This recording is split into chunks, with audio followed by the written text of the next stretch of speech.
in today's tutorial, I'm going to show you how to hopefully resolve if your webcam is not working properly on your Windows 10 or Windows 11 computer. So this should hopefully be a pretty straightforward process here, guys. And without further ado, let's go ahead and jump right into it.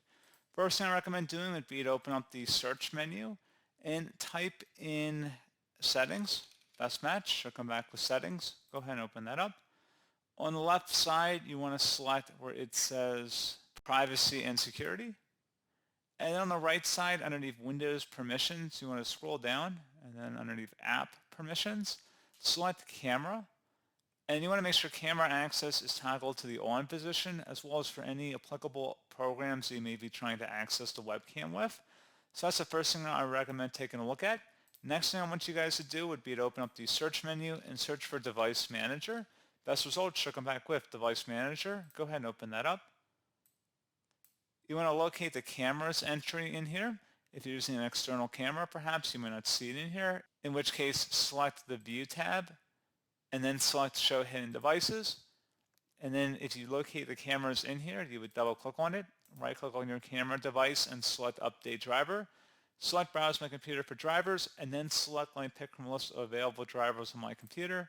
Go ahead and install the applicable driver. If there's a manufacturer-specific one, I'd recommend doing that over a generic driver. And then once that's done, close out of there and open up the search menu. Type in CMD.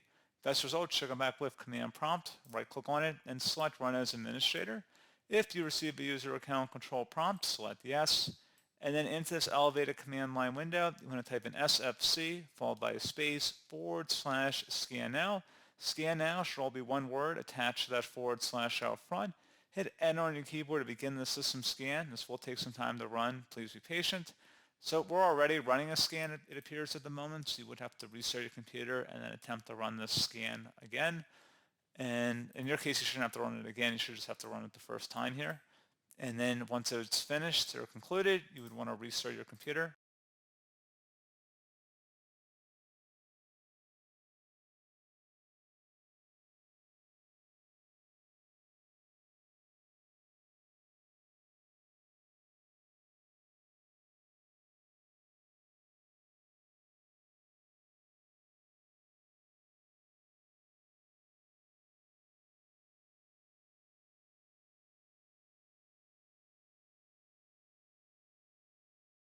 And then hopefully at this point your issue has been resolved.